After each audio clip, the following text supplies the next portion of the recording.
बिस्मिल्लाहिर्रहमानिर्रहीम। आज तक के मुअज़्ज़ज़ नाज़रीन अस्सलाम वालेकुम। अब किस्त 96 मुलाहिज़ा फरमाएं। चलो डियर, चांगू ने जानकी की कमर के गिर्द बाजू हमाइल कर दिया। उसे ये यकीन हो चुका था कि अब कोई मुज़ाहमत नहीं होगी। तो तुम, जानकी मेरी तरफ देखते हुए बोली। उसके लहजे में गुस्सा भी था और बेबसी भी। मुझे मालूम नहीं था कि तुम इतने खुदगर्ज साबित होगे। तुम काबिल एतमाद नहीं हो और आइंदा मैं तुमसे कोई ताल्लुक नहीं रखूंगी। चांगू उसे तकरीबन धकेलता हुआ एक तरफ ले जाने लगा, लेकिन चौथे ही कदम पर जानकी ने उसकी टांग में टांग फंसा दी। वो लड़खड़ाता हुआ मुंह के बल गिरा। उसके मुंह से करासी निकल गई। चांगू के दोनों आदमी एक तरफ खड़े थे। उन्हें सूरत का अंदाजा लगाने में देर नहीं लगी। वो समझ गए थे कि मैं इस मौके से फायदा उठाने की कोशिश करूंगा, इसलिए वो दोनों मेरी तरफ लपके। मैं किसी ताकतवर स्प्रिंग की तरह हवा में उछला। हवा में उछलने के बाद मैंने दोनों टांगों से काम लिया था। डुअल फ्लाइंग किक दोनों के सीनों पर लगी और वो दोनों चीखते हुए ढेर हो गए। लेकिन उनमें से एक हैरत अंगेज फुर्ती का मुजाहरा करते हुए उठ खड़ा हुआ। मैंने उसके पेट पर स्ट्रेट किक मारी। वो पेट पकड़ता हुआ दोहरा हो गया और पैर जमीन पर टिकने से पहले ही मैं एक बार फिर उछला। इस मर्तबा मेरे दूसरे पैर की किक उसकी ठोड़ी के नीचे लगी और वो जमीन से 2 फुट ऊपर उछला और चीखता हुआ पीछे उलट गया। उसका दूसरा साथी उठकर मुझ पर हमला करने के लिए पर तोल रहा था। मैंने मौका दिए बगैर उसके पैर ऊपर साइड किक लगा दी। वो चीख उठा और संभलने की कोशिश कर रहा था कि मैंने उसकी टांग पर स्वीप किक लगाई। अंगूठे की तरफ से मेरे पैर का ब्लेड उसकी पिंडली के पिछली तरफ लगा। वो बकरे की तरह बिलबिलाता हुआ उछलकर नीचे गिरा और दोनों हाथों से पिंडली पकड़कर कालीन पर लौटने लगा। उसकी पिंडली का गोश्त अंदर से फट गया था। पहला आदमी उठने की कोशिश कर रहा था। मैंने पलटकर उसके कंधे पर पूरी कुव्वत से चोप रसीद कर दिया। मुझ पर इस वक्त जुनून की कैफियत तारी थी और ये चोप पूरी कुव्वत से रसीद किया था। उसकी चीख के साथ ही कड़क की आवाज भी उभरी थी। उसके कंधे की हड्डी टूट गई और वो भी अपने साथी की तरह कालीन पर लुटने लगा। जानकी की चीख सुनकर मैं तेजी से उस तरफ मुड़ा। जानकी चांगू की गिरफ्त में आ चुकी थी। वो जानकी का गला दबाने की कोशिश कर रहा था। मैंने लगभग कर चांगू को टांगों से पकड़ लिया और उसे ऊपर उठाता चला गया। मैंने उसे बिल्कुल उल्टा कर दिया था, लेकिन जानकी का गला अब भी उसकी गिरफ्त में था। मैंने उसके पेट पर घुटने से ठोकर मारी। उसने जानकी का गला छोड़ दिया। जानकी सीधी होकर अपना गला सहलाने लगी। मैं चांगू को अभी तक टांगों से पकड़े उल्टा लटकाए हुए था। जानकी ने उसके पेट में जोरदार ठोकर मारी। उन दोनों में से एक आदमी उठकर खड़ा होने की कोशिश कर रहा था। ये वही था जिसकी टांग पर जरब लगी थी। उसका वो पैर जमीन पर नहीं लग रहा था और फिर उसे जेब में हाथ डालते देखकर मैं चौंक गया। मैंने चांगू को छोड़ दिया। उसका सर जमीन से टकराया और उसके मुंह से चीख निकल गई और वो पुष्ट के बल गिरा। जानकी ने उस पर ठोकरों की बारिश कर दी। मैं तेजी से दूसरे आदमी की तरफ लपका। वो जेब से पिस्तौल निकाल चुका था, लेकिन मेरे पैर की ठोकर से पिस्तौल उसके हाथ से निकलकर दूर सोफे के पीछे जा गिरा। मेरी दूसरी किक उसकी कनपटी पर लगी। वो ज़िबा होते हुए बकरे की तरह बिलबिलाता हुआ ढेर हो गया। मैं एक लम्हे को गाफिल हुआ था जिससे फायदा उठाकर दूसरे आदमी ने मेरे ऊपर छलांग लगा दी। मैं उसकी गिरफ्त में आ तो गया, लेकिन मैंने बड़ी फुर्ती से अपने आप को उससे छुड़ाया और उसकी गर्दन बाजू की लपेट में ले ली। मेरी इस नेकलाक से गर्दन छुड़ा लेना मुमकिन ही नहीं था, और जब मुझ पर जुनून तारी हो तो किसी के बच जाने का सवाल ही पैदा नहीं होता था। ये लोग वो कुत्ते थे जो राहगीरों पर भौंक कर उनकी मंजिल खोटी करते थे और उन्हें इसकी सजा मिलनी ही चाहिए थी। मैंने बाजू को जोरदार झटका दिया। कड़क की आवाज उभरी। उसकी गर्दन की हड्डी टूट गई। मैंने उसे छोड़ दिया। वो कालीन पर बेमाही आग की तरह तड़पने लगा। गर्दन की हड्डी टूट जाने के बाद उसके जिंदा बच जाने का सवाल ही पैदा नहीं होता था। मैं दूसरे आदमी की तरफ मुतवज्जो हो गया जो खोपड़ी को दोनों हाथों में थामे दाएं बाएं झूल रहा था। मैंने उसकी गर्दन बाजू की लपेट में ले ली और उसका भी वही असर करके फेंक दिया। जानकी अभी चांग हू पर ठोकरें बरसा रही थी। उसकी एक ठोकर चांग हू की टांगों के बीच में लगी और वो नीचे गिरकर लौटने लगा। खत्म कर दो इसे जानकी, मैंने कहा। इनमें से किसी का जिंदा बच जाना हमारी मौत बन जाएगा। 2 को मैंने ठिकाने लगा दिया है, तीसरे को तुम खत्म कर दो। जानकी ने उसे एक और ठोकर मारी और फिर उसकी नजर सोफे के पीछे पड़े हुए पिस्तौल पर पड़ गई। उसने लपक कर पिस्तौल उठा ली और नाल उसके सीने पर रखकर ट्रैकर दबा दिया। गोली उसके सीने में पेवस्त हो गई और वो तड़पने लगा। जानकी ने एक कपड़ा उठाकर पिस्तौल पर अपनी उंगलियों के निशान साफ किए और पिस्तौल चांगू के सीधे हाथ में दबा दिया, जो बेहिस्सो हरकत हो चुका था। अपनी वो चादर उठाओ और भागो यहाँ से, मैंने जानकी की तरफ देखते हुए कहा और उन तीनों के लिबास की तलाशी लेने लगा। जानकी के चेहरे पर इस वक्त बेपनाह दरिंदगी थी, लेकिन मेरी आवाज सुनकर उसके चेहरे के तासरात बतदरीज मामूल पर आते चले गए। उसने लपक कर अपनी जर्द रंग की वो चादर उठाई और हम दोनों तेजी से दरवाजे से निकल गए। जानकी बरामदे के सामने खड़ी हुई वैन देखकर ठिठक गई। तुम बाहर का गेट खोलो, मैं वैन बाहर निकालती हूँ। वैन? मैंने चौंक कर उसकी तरफ देखा। हम कुछ दूर जाकर ये वैन छोड़ देंगे, यहाँ से निकलना बहुत जरूरी है, जानकी ने वैन की तरफ बढ़ते हुए कहा। मैं बैरूनी गेट की तरफ लपका और कुंडा हटाकर आहिस्तगी से गेट खोल दिया। ये कोई बाकायदा गली नहीं थी। कॉटेज एक दूसरे से काफी फासले पर थे और हर तरफ सन्नाटा था। लोग अपने घरों में गहरी नींद सोए हुए थे। किसी को पता भी नहीं चल सका था कि चांगू के कॉटेज में क्या हुआ होगा। जानकी वैन स्टार्ट करके बाहर ले आई। मैंने गेट बंद कर दिया और दौड़कर वैन में बैठ गया। सबसे पहले मैंने पिछली सीट पर रखा हुआ अपना थैला उठाया था। मैंने जानकी की चादर भी थैले ही में ठूंस ली। जानकी को वो रास्ता याद था जिस तरफ से हमें लाया गया था। वो उन्हीं रास्तों पर वैन को दौड़ाती रही और फिर शहरी हुदूद शुरू होते ही सामने बहुत दूर सड़क पर एक गाड़ी आते देखकर हम दोनों चौंक गए। वो पुलिस की गाड़ी थी। छत पर नीली और सुर्ख बत्तियां फ्लैश कर रही थी। जानकी ने बड़ी फुर्ती से वैन दाईं तरफ एक सड़क पर मोड़ दी और उसके साथ ही रफ्तार भी बढ़ा दी। वैन मुख्तलिफ छोटी सड़कों पर दौड़ती रही। पुलिस की वो पेट्रोलिंग कार किसी और तरफ निकल गई। जानकी ने वैन एक सुनसान जगह पर रोक ली और इंजन बंद करके नीचे उतर गई। मैंने भी उसकी तकलीद की। आगे वैन पर जाना मुनासिब नहीं होगा। जानकी ने कहा, लाओ वो चादर मुझे दो। मैंने थैले में से जर्द रंग की वो लंबी सी चादर जानकी को दे दी। हम दरख्तों के पीछे कुछ और तारीकी में चले गए। जानकी ने वो चादर लपेट ली और हम सड़क के किनारे तारीकी में चलने लगे। वहां से तकरीबन 1.5 मील दूर निकल आने के बाद हम एक पार्क में घुस गए। कंक्रीट के एक बेंच पर कोई आम आदमी सो रहा था। हम आगे बढ़ते चले गए। हमने कई आदमियों को पार्क में सोते हुए देखा था। कनमंग लाखों की आबादी पर मुश्तमिल एक बड़ा शहर था। यहाँ भी दूसरे बड़े शहरों की तरह बेरोजगारी और रिहाइश जैसे मसाइल मौजूद थे। ये गालिबन वो लोग थे जो दिन में मजदूरी करते थे या रोजगार की तलाश में घूमते रहते थे और रात को पार्कों और ऐसी ही जगहों पर सो जाते थे। उनमें कितने ही ऐसे होंगे जिन्हें रात को पेट भरकर खाना भी नसीब नहीं हुआ होगा। एक खाली बेंच देखकर हम बैठ गए। उस वक्त तुमने वाकई ज़हानत का सबूत दिया था। जानकी ने मेरी तरफ देखते हुए सरगोशी की। अगर ये तरकीब इस्तेमाल ना करते तो हम तो फंस जाते। इसके सिवा कोई चारा नहीं था। मैंने भी सरगोशी में कहा, अगर हम अपनी जिद पर अड़े रहते तो उसका नतीजा ये निकलता कि वो या तो मुझे बांधकर डाल देते या किसी कमरे में बंद कर देते और उसके बाद जो जो कुछ भी होता तुम उसका तसव्वुर कर सकती हो। मेरा दिल तो अब भी कांप रहा है, जानकी ने कहते हुए मेरा हाथ पकड़कर अपने सीने पर रख लिया। मैंने आहिस्ते से अपना हाथ पीछे खींच लिया। उन 3-4 आदमियों का कत्ल तो बिला वजह हमारे खाते में डाल दिया गया। मैंने कहा, मैं तो चाहता था कि हम मजीद कुछ किए बगैर शाओलिन टेम्पल पहुंच जाएं, मगर सबसे पहले उस स्तूपा में उस डाकू ने हमें अपनी जान लेने पर मजबूर किया और फिर ये चांग बीच में टपक पड़ा। अगर इनमें से किसी को भी जिंदा छोड़ दिया जाता तो वो हमारी मौत का पैगाम बन जाता। क्या शाओलिन टेम्पल में भी मुझे इस सुलिये में रहना पड़ेगा? जानकी ने कहा, वहाँ की सूरत शायद मुख्तलिफ हो। मैंने कहा, शाओलिन टेम्पल खानका तो बराए नाम ही रह गई है। वहाँ मार्शल आर्ट का बहुत बड़ा मरकज बन गई है। मार्शल आर्ट्स की शेदाई ट्रेनिंग हासिल करने के लिए दुनिया भर से वहाँ आते हैं। वहाँ बड़े बड़े मास्टर मौजूद हैं। महाराज ने भी कुछ अरसा वहीं से तरबियत हासिल की है और वहाँ लड़कियाँ भी आती हैं। इसलिए मेरा ख्याल है कि वहाँ तुम्हें इस चादर से निजात मिल जाएगी। रात का आखिरी पहर था। हर तरफ सन्नाटा था। अचानक एक तरफ से बातों की आवाज सुनकर मैं चौंक गया। मुड़कर उस तरफ देखा। दूर किसी पोल पर बल्ब जल रहा था और उसकी मदम सी रोशनी में 2 आदमी पार्क में दाखिल होते हुए नजर आए। वो दोनों पुलिस की वर्दी में थे।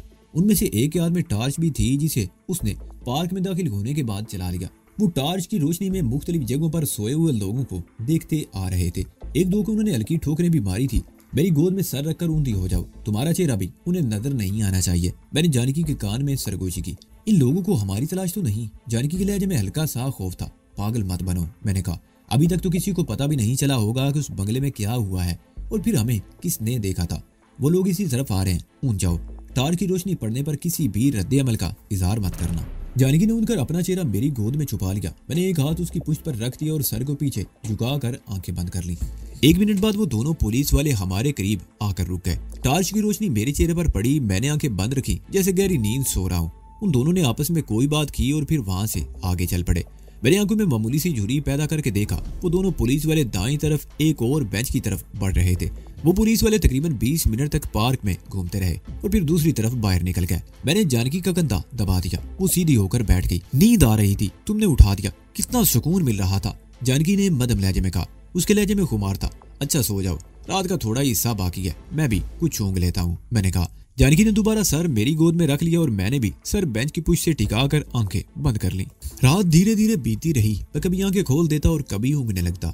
सुबह की रोशनी फैलना शुरू हो गई थी। आसपास की इमारतों में रहने वाले लोग हवा खोरी और जॉगिंग में आने लगे। उनमें मर्द भी थे, औरतें भी और 9 उम्र बच्चे भी। पार्क में सोए हुए बेघर लोग उठ उठ कर जा रहे थे। मैं और जानकी वहीं बैठे लोगों को जॉगिंग करते हुए देखते रहे। धूप निकल आई। पार्क में लोगों की तादाद कुछ कम होने लगी। पार्क के गेट से जरा हटकर नलका था। हमने वहां जाकर मुंह हाथ धोया और दोबारा एक ऐसे बेंच पर बैठ गए जहां कुर्बो जवार में कोई नहीं था। मैंने थैले में से वो तीनों पर्स निकाल लिए जो चांग और उसके साथियों के जेबों से निकाले गए थे। उन तीनों में अच्छी खासी रकम मौजूद थी। मैंने रकम तो थैले में डाल ली और मोहताज निगाहों से इधर उधर देखते वो तीनों पर्स पौधों के पीछे फेंक दिए और जानकी को इशारा करता हुआ उठ गया। बुद्धबख्शु आमतौर पर भीख मांग कर खाना खाते हैं। वो भीख मांगने को अपना हक समझते हैं। अलबत्ता कुछ बख्शू ऐसे भी होते हैं जो कीमतन चीजें खरीदते हैं। हमने कीमत अदा करके खाना खरीदा और खाते हुए फुटपाथ पर चलते रहे। हम लोगों से रास्ता पूछते हुए तकरीबन 2 घंटे बाद बस स्टेशन पहुंच गए। मालूम करने पर पता चला कि शाओलिन टेम्पल के लिए यहाँ से कोई बस नहीं जाती। अलबत्ता 1 घंटे बाद हमें वी यांग के लिए बस मिल जाएगी। वहां से हम हुनान जा सकेंगे, जहाँ से शाओलिन टेम्पल जाना आसान होगा। मैंने टिकट ले ली और हम एक कोने में पड़े हुए बेंच पर बैठ गए। थोड़ी देर बाद 2 औरतें भी हमारे पास आकर बैठ गईं। उनमें एक अधेड़ उम्र औरत थी और दूसरी जवान। उनकी बातें सुनकर मैं चौंके बगैर ना रह सका। वो किसी कत्ल की बात कर रही थी। अधेड़ उम्र औरत कह रही थी वो इंसान नहीं दरिंदा था। पहले अपने दोस्तों की गर्दनें तोड़कर कत्ल कर दिया, फिर पिस्तौल से अपने आप को गोली मारकर खुदकशी कर ली। अच्छा हुआ वो खुद भी मर गया। जवान औरत ने कहा, लेकिन न जाने मुझे ऐसा क्यों लग रहा है कि चांग ने ना तो अपने दोस्तों को मारा है और ना ही खुदकशी की है। ऐसे बेगैरत लोग इतनी आसानी से नहीं मरते।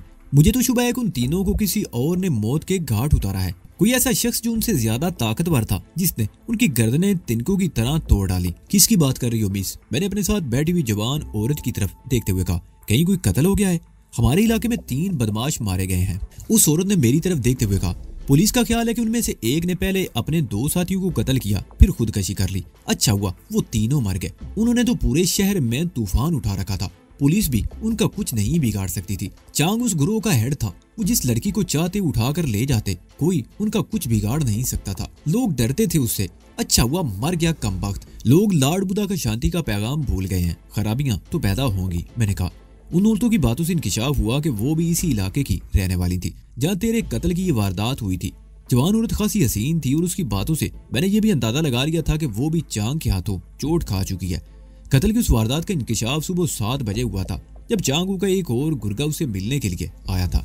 उसने पुलिस को इतला दे दी और पुलिस ने फौरी तौर पर यह नतीजा अखज़ किया कि रात को चांग का अपने आदमियों से किसी बात पर झगड़ा हो गया था।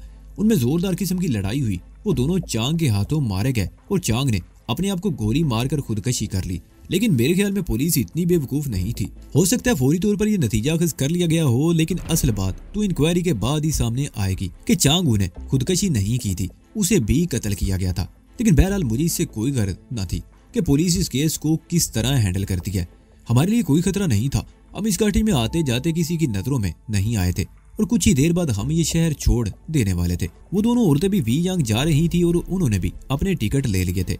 अधेड़ उम्र औरत करीबी स्टॉल से खाने पीने की कुछ चीजें ले आई थी और उसमें हमारा हिस्सा भी था। मैं दोनों औरतों से बातें करता रहा, लेकिन जानकी खामोशी रही। बस स्टेशन पर बड़ा रश था। लगता था जैसे शहर की सारी आबादी ने कहीं ना कहीं जाने का प्रोग्राम बना लिया हो। एयरपोर्ट, रेलवे स्टेशन पर भी यकीनन यही सूरत हाल होगी। हमारी बस की रवानगी का ऐलान हुआ तो हम भी अपनी जगह से उठ खड़े हुए। बस एयर कंडीशन और बड़ी आरामदेह थी। 2 मुसाफिरों की सीटें थी और दरमियान में कुशादा जगह थी। हमारी सीट के दाईं तरफ उन औरतों की सीट थी। जानकी को मैंने खिड़की की तरफ बिठा दिया ताकि वो दूसरों की तवज्जो का मरकज न बन सके। मेरा ख्याल था कि हम शाम से पहले पहले वी यांग पहुंच जाएंगे, मगर ये सफर बड़ा तवील और थका देने वाला साबित हुआ। रात 10 बजे से पहले हम अपनी मंजिल पर नहीं पहुंच सके। वी यांग भी एक बड़ा शहर था। बस से उतरकर जब मैंने अपनी हमसफर अधेड़ उम्र औरत से किसी खानकाह के बारे में दरियाफ्त किया तो उसने हमें अपने साथ चलने की पेशकश कर दी। मैंने जानकी की तरफ देखा और उसका इशारा पाकर ये पेशकश कबूल कर ली। अधेड़ उम्र औरत का नाम याशी और जवान औरत का नाम कोयो मेशी था। उसकी उम्र 26-27 साल रही होगी। उनकी रिहाइश शहर के पोश इलाके में वाक़ एक खूबसूरत बंगले में थी, जहाँ एक खूबसूरत लड़की और एक बूढ़ा पहले ही से मौजूद थे। उस लड़की की उम्र 20-22 साल से ज्यादा नहीं थी और वो कोयो मैशी से ज्यादा हसीन थी, जबकि उस बूढ़े की उम्र 60 साल से कम नहीं थी। उसके चेहरे से खबा से टपकती थी। वो खबीस बूढ़ा कोयो मेशी का चचा था। वो इस बात पर सख्त बरम था कि वो लोग हमें अपने साथ क्यों लेकर आई थी। इसका इंकिशाफ तो बाद में हुआ कि कोयो मेशी का चचा औरतों का धंधा करता था। वो शहर के बड़े लोगों को शराब और औरतें सप्लाई करता था और उसकी जवान और खूबसूरत बेटी भी उसकी आमदनी का जरिया थी। लेकिन हमारी वजह से कम से कम एक रात के लिए उसका कारोबार ठप हो गया था। ज़ाहिर है किसी बख्शू की मौजूदगी में कोई शख्स ऐसा गंदा काम नहीं कर सकता था। कोयोमिशी और याशी के बारे में ये भी इंकिशाफ हुआ था कि कनमंग में उनका भी यही धंधा था और चांगू से भी उनका कुछ ताल्लुक रहा था। चांगू और उसके साथियों के कत्ल पर उन्हें यह खौफ दामन गिर हो गया था कि पुलिस उन्हें परेशान करेगी, इसलिए वो दोनों वक्त जाया किए बगैर वहां से भाग निकली थी। हमें किसी धंधे से कोई गर्ज न थी। हमने रात वहां गुजारी और सुबह होते ही याशी और कोयोमिशी का शुक्रिया अदा करते हुए वहां से रुखसत हो गए। याशी ने अजराए हमदर्दी या बख्शुओं से अकीदत की बिना पर हमें कुछ खाने का सामान और कुछ रकम भी दे दी। वी यांग से बागरिंग भी पूरे दिन का सफर साबित हुआ। बागरिंग में जब हम बस से उतरे तो शाम का अंधेरा फैल चुका था रिहाइश के लिए जगह तलाश करने में हमें खासी दुश्वारी पेश आई। यहाँ अगरचे 3 बड़ी खानकाहें थी, लेकिन इन तीनों खानकाहों के गेट शाम होने से पहले ही बंद हो चुके थे।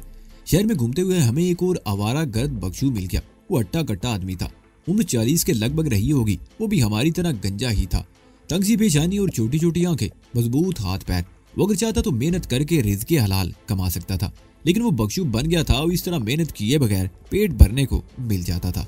बख्शियान नाम का वो बख्शू भी हमारी तरह रात गुजारने के लिए जगह की तलाश में था। वो आवारा गर्द बख्शू हर उस जगह जा चुका था जहाँ बुद्ध के मानने वाले आबाद थे। वो हिंदुस्तान में भी कई महीने गुजार चुका था। थोड़ी बहुत हिंदी भी समझता था, चीनी, बर्मी और थाई जबानें भी बोल लेता था। मैं कई साल पहले यहाँ आया था, बख्शियान बता रहा था। मुझे याद पड़ता है कि शहर के बाहर दरिया के किनारे पर एक छोटी सी खानकाह है। हमें वहाँ रात गुजारने की जगह मिल सकती है, तुम लोग भी वहीं चलो। जाहिर है हमें तो रात गुजारने के लिए जगह की जरूरत थी। हम शहर से निकलकर दरिया पर वाक़ई उस खानकाह में पहुंच गए। खानकाह ज्यादा बड़ी नहीं थी। इमारत का एक हिस्सा दरिया के अंदर एक पुख्ता चबूतरे तक चला गया था। 5-6 बख्शू पहले ही से मौजूद थे और ये वो लोग थे जो करिया करिया घूमते रहते थे और हमारी तरह रात गुजारने के लिए यहाँ आ गए थे। दरिया की तरफ चबूतरे पर एक बहुत बड़ा शेड बना हुआ था। 3 बख्शू शेड के नीचे बैठे कुछ खा रहे थे। बख्शू बनने के लिए बहुत सी शराइत का पाबंद होना पड़ता था, जिनमें एक अहम तरीन शर्त ये थी कि कोई बख्शू दोपहर के बाद किसी किस्म की कोई चीज नहीं खाएगा। यानी सुबह से दोपहर तक तो कुछ भी खाया जा सकता था, दोपहर से अगली सुबह तक खाने की ममानियत थी। लेकिन मैंने अक्सर बख्शुओं को देखा था कि वो दोपहर के बाद और रात को भी अक्सर खाते पीते रहते थे।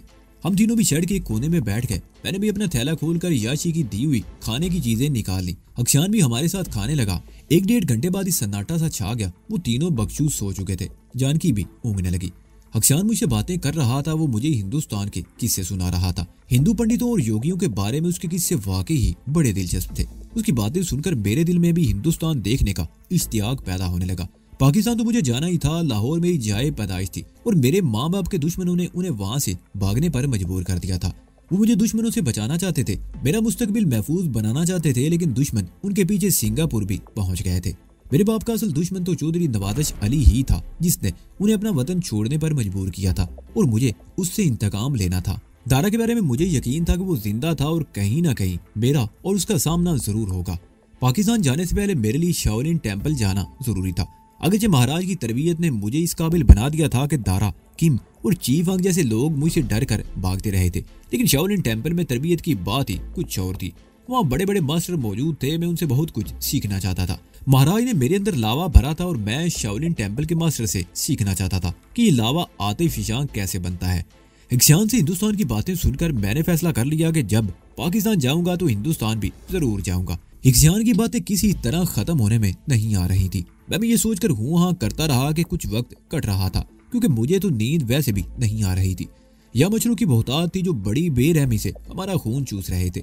मछलियों के काटने से जानकी भी उठ गई और खामोशी से हमारी बातें सुनने लगी।